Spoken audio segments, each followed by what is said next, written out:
بسم اللہ الرحمن الرحیم۔ السلام علیکم ورحمۃ اللہ وبرکاتہ۔ آج الحمدللہ میں آپ کو بسم اللہ کی اہمیت اور فضیلت بتاؤں گی حدیث کی روح سے۔ مختلف احادیث میں آپ کے سامنے بیان کروں گی کہ پہلا پوائنٹ جو ہے بسم اللہ کی اہمیت و فضیلت کا، کہ رسول اللہ صلی اللہ علیہ وسلم نے فرمایا کہ وضو کرنے سے پہلے بسم اللہ پڑھنی چاہیے، کیونکہ لا صلاۃ لمن لا وضوء لہ ولا وضوء لمن لم یذکر اسم اللہ علیہ،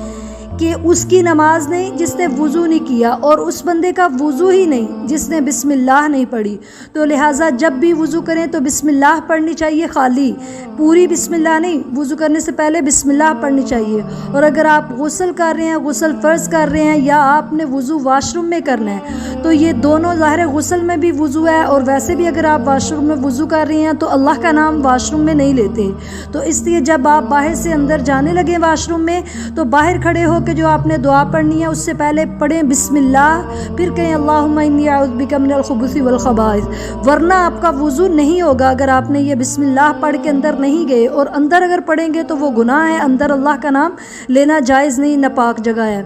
تو پھر دوسری بات کہ نبی کریم صلی اللہ علیہ وسلم نے فرمایا کہ بندہ کسی بھی قسم کی سواری پر سوار ہونے لگے تو فوراً بسم اللہ اگر پڑھ لے، تو وہ گرنے لگے یا اسے کسی قسم کی کوئی چوٹ لگنے لگے تو اللہ تعالیٰ اس کی حفاظت فرماتے ہیں۔ ایسے تو سواری پہ سوار ہونے کی بہت تھوڑی لمبی دعا ہے، وہ اس کو لازماً پورا پڑھیں، لیکن جیسے ہی آپ نے پاؤں رکھنا ہے سواری پہ، تو سواری پہ پاؤں رکھتے ساتھ پہلے بسم اللہ مسٹ پڑھ لیں۔ اور تیسرا پوائنٹ میرا یہ ہے کہ نبی کریم صلی اللہ علیہ وسلم نے فرمایا کہ جب بھی کوئی مسلمان، جب بھی کوئی انسان اپنا لباس اتارنے لگے تو اسے بسم اللہ پڑھنی چاہیے۔ یعنی جیسے ہم لباس اتارتے ہیں تو لیفٹ سائڈ سے اتارتے ہیں، لیفٹ بازو کی طرف اتارتے ہیں، لیفٹ پاؤں کی طرف سے اتارتے ہیں کپڑے جب اتارتے ہیں، تو ان کو اتارتے وقت بسم اللہ پڑھنی چاہیے۔ بچوں کے بھی جب بھی کپڑے آپ چینج کرنے لگیں تو ان پہ بسم اللہ آپ خود پڑھ لیں، اونچی آواز سے پڑھیں کہ بچوں کو عادت پڑ جائے، کیونکہ نبی کریم صلی اللہ علیہ وسلم نے فرمایا کہ جب آپ بسم اللہ پڑھ لیتے ہیں تو آپ کے درمیان، آپ کی باڈی جب ننگی ہوتی ہے تو اس کے درمیان اور آپ شیطان کے درمیان اللہ تعالیٰ ایک دیوار حائل کر دیتے ہیں، ایک پردہ حائل کر دیتے ہیں۔ لیکن اگر آپ نہیں پڑھتے تو وہ شیطان غلیظ ناپاک جو ہوتے ہیں وہ آپ کے جسم کے ساتھ کھیل رہے ہوتے ہیں، آپ کو نقصانات پہنچا رہے ہوتے ہیں۔ پھر بعد میں لوگ کہتے ہیں کہ بھائی سایہ ہو گیا، جادو ہو گیا، فلاں نے کیتا ہے، فلاں نے کیتا ہے، ایسی باتیں کرنا شروع کر دیتے ہیں۔ تو لیکن ہم دعاؤں کو تو فالو کرتے ہی نہیں ہیں بالکل بھی، ہمیں پتہ ہی نہیں ہوتا۔ تو اس لیے جب بھی کپڑے آپ اتاریں تو آپ بسم اللہ کہیں۔ اسی طرح نبی کریم صلی اللہ علیہ وسلم نے فرمایا کہ جب بھی آپ گھر سے باہر جائیں یا گھر کے اندر داخل ہوں تو بسم اللہ ضرور پڑھیں۔ ساتھ آپ صلی اللہ علیہ وسلم نے دعائیں بھی بتائی کہ بسم اللہ کے ساتھ یہ دعا پڑھیں۔ جب آپ باہر جانے لگتے ہیں تو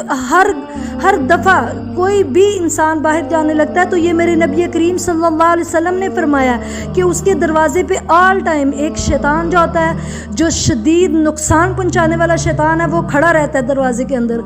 کہ دروازے کے باہر کہ کوئی بندہ باہر آئے اور وہ اللہ کا نام لیے بغیر آئے اور میں بس اس کو اپنے شکنجے میں لے لوں۔ تو جب بندہ بسم اللہ توکلت علی اللہ لا حول ولا قوت الا باللہ پڑھ لیتا ہے تو شیطان ادھر ششدر رہ جاتا ہے کہ اب میں کیا کروں، میرا کیا بنے گا۔ تو پھر وہ آگے ایک اور شیطان آتا ہے تو وہ کہتا ہے اب اس بندے نے بسم اللہ پڑھ لی، اب اس کو اللہ نے اپنی حفاظت میں لے لیا، اللہ نے اپنی مطلب اس کو حصار میں لے لیا، حفاظت والے، تو اب اللہ نے اس کو تیرے شکنجے سے بچا لیا، تو تیرے وار سے بچا لیا، اب تو یہاں کیا کر رہا ہے۔ تو لہٰذا جب بھی باہر نکلیں، آپ کے بچے باہر نکلنے لگے تو بسم اللہ کہلوا کے نکالیں، دعا پڑھ کے یاد کروائیں ان کو، تاکہ لازماً اس کو فالو کریں۔ اور پھر اللہ نہ کرے اگر بندہ کوئی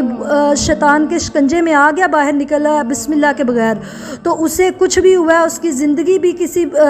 وجہ سے جا سکتی ہے۔ تو اس لیے اس نے بسم اللہ پڑھی ہی نہیں، وہ اللہ کا نام لیا ہی نہیں، تو وہ کہیں بری موت نہ آ جائے۔ تو آپ بسم اللہ پڑھ کے اللہ گھر سے نکلیں،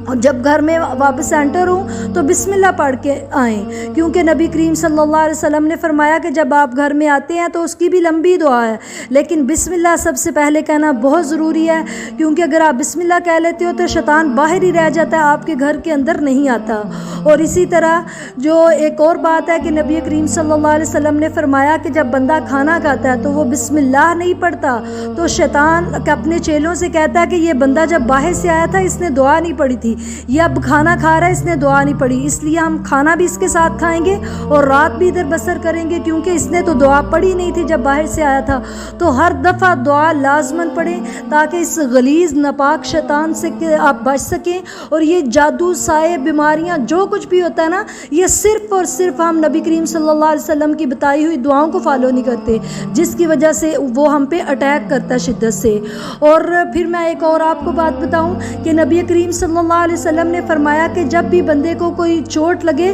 یا کوئی دکھ درد محسوس ہو رہا ہو تو فوراً بسم اللہ پڑھ لے۔ کیوں؟ کیونکہ آپ صلی اللہ علیہ وسلم نے فرمایا ہے، ان کے حدیث نبی صلی اللہ علیہ وسلم ہے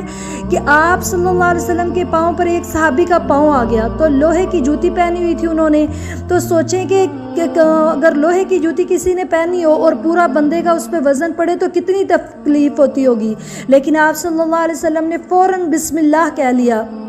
اور پھر ماشاءاللہ آپ صلی اللہ علیہ وسلم کو کچھ نہیں ہوا۔ وہ صحابی جب رات کو گھر لیٹے ہوئے تھے تو وہ اتنے پریشان ہوئے کہ آج میرے سے اتنی زیادہ وہ غلطی بڑی ہو گئی کہ میں نے نبی کریم صلی اللہ علیہ وسلم کے پاؤں پہ لوہے والی جوتی والا پاؤں رکھ دیا، تو ایسا نہ ہو کہ کہیں اللہ تعالیٰ کو غصہ آ جائے اور وہ وہی نازل قرآن ہی نازل کر دیں۔ تو پھر کہتے ہیں نہیں چلیں اللہ خیر کرے، اللہ مالک ہے انشاءاللہ۔ تو صبح ہوتی ہے تو رسول اللہ صلی اللہ علیہ وسلم ان کو میسج بھیجتے ہیں کسی صحابی کے تھرو کہ آپ آئیں، تو وہ آپ صلی اللہ علیہ وسلم کے پاس جاتے ہیں صحابی، تو آپ صلی اللہ علیہ وسلم پہلے ان سے اقرار کرتے ہیں کہ کیا تو انہیں مجھے تکلیف نہیں تھی پہنچائی کل؟ تو انہوں نے کہا ہاں جی، میں اقرار کرتا ہوں کہ اللہ کے نبی صلی اللہ علیہ وسلم میری جوتی کی وجہ سے آپ کو تکلیف پہنچی۔ تو لیکن آپ صلی اللہ علیہ وسلم نے کہا کہ میں نے آپ کو اس لیے بلایا ہے کہ میں نے ہاتھ سے آپ کو پیچھے کیا تھا اور اس وقت میرے ہاتھ میں کوڑا تھا، تو لہٰذا میں چاہتا ہوں کہ مجھ سے 80 جانور لے لو اور مجھے معاف کر دو۔ تو دیکھیں کہ نبی کریم صلی اللہ علیہ وسلم کے حالانکہ پاؤں پہ زیادہ شدت کی تکلیف پہنچی تھی، اور دیکھیں ہم اس نبی کے امتی ہیں کہ جس کو آج ہم نے بلا دیا۔ آج اگر کسی کی وجہ سے کوئی انجانے میں ہمارے پاؤں پہ پاؤں آ جائے یا دھکا لگ جائے یا کچھ، تو ایک تو ہم اسے زور سے پیچھے کریں گے شدت کے غصے سے، پھر دوسرا بولیں گے بھی کہ تمہیں نظر نہیں آتا، یہ ہے وہ ہے، اور 4 باتیں بھی سنائیں گے، اگلا چاہے معذرت بھی کرتا رہو، شرمندہ بھی ہو رہا ہو۔ تو لہٰذا تھوڑا سا ہمیں بھی برداشت ہونی چاہیے کہ ہمارے نبی صلی اللہ علیہ وسلم نے کیا تعلیمات دے گئے ہیں۔ اور ایک اور واقعہ ہے کہ ایک جنگ میں ایک صحابی تھے حضرت طلحہ رضی اللہ تعالیٰ عنہ، وہ آپ صلی اللہ علیہ وسلم کا مسلسل دفاع کر رہے تھے، تو دفاع کرتے کرتے اتنی انہیں چوٹیں ہاتھ پہ لگی کہ ہاتھ شل ہو گیا۔ جب بھی وار کیا گیا تو ایک دفعہ ان پہ وار ہوا نا، تو انہوں نے کہا ہنس، یعنی ہائے، تو آپ صلی اللہ علیہ وسلم نے فرمایا کہ اگر تو ہنس نہ کہتا بلکہ بسم اللہ کہتا تو اللہ کے فرشتے تمہیں یہاں سے اچک لیتے، تو دشمن کا جو تم پہ وار ہوا تھا وہ نہ ہونے دیتے اور دشمنوں کو بھی شکست ہو جاتی۔ سبحان اللہ، یہ ہے بسم اللہ کی فضیلت اور بسم اللہ کا فائدہ۔ اور پھر صحیح بخاری کی روایت ہے کہ حضرت عامر رضی اللہ تعالیٰ عنہ جب ان کو شہید کر دیا گیا تو کافروں نے چاہا کہ ان کے جو اعضاء ہیں، جسم کے کان، ناک، یہ ہاتھ، سب کچھ علیحدہ علیحدہ کر کے زیادہ اذیت ناک اس کو بنایا جائے، لیکن چونکہ انہوں نے بسم اللہ پڑھی ہوئی تھی تو نبی کریم صلی اللہ علیہ وسلم نے فرمایا کہ وہ کچھ بھی نہ کر سکے، وہ اپنی نیت کو عملی جامہ نہ پہنا سکے۔ اور پھر ایک اور حدیث نبی صلی اللہ علیہ وسلم ہے کہ ایک صحابی کو آپ صلی اللہ علیہ وسلم نے کسی جنگ پہ بھیجا تو ان کی آنکھ میں تیر لگا اور ان کی آنکھ کا ڈیلا باہر آ گیا، تو وہ نبی کریم صلی اللہ علیہ وسلم کے پاس فوراً آئے اور آگے ہاتھ رکھا ہوا تھا، اسی ہاتھ پہ آپ صلی اللہ علیہ وسلم نے ہاتھ رکھ کے ساتھ آگے تک لگایا اور بسم اللہ پڑھی بس، اور وہ آنکھ ادھر ہی سیٹ ہو گئی، ڈیلا اندر سیٹ ہو گیا۔ اور صحابی کہتے ہیں ساری عمر مجھے یاد نہیں آتا کہ میری وہ دائیں آنکھ تھی یا بائیں آنکھ تھی، سبحان اللہ۔ اور اسی طرح ایک اور صحابی ہیں، ان کی وہ ٹانگ پہ شدت کی چوٹ آئی تو نبی کریم صلی اللہ علیہ وسلم نے بسم اللہ پڑھ کے تو ان کو اوپر دم کیا، ہاتھ پھیرا، تو وہ بھی اسی طرح فرماتے ہیں کہ مجھے بعد میں پتہ تک نہیں چلا کہ میں خود چل کے نہیں آ سکتا تھا، تو لیکن اسی وقت میں چل کے اپنی ٹانگوں پہ گیا اور مجھے یہ اندازہ نہ ہوا کہ میری کون سی ٹانگ پہ زیادہ شدت کی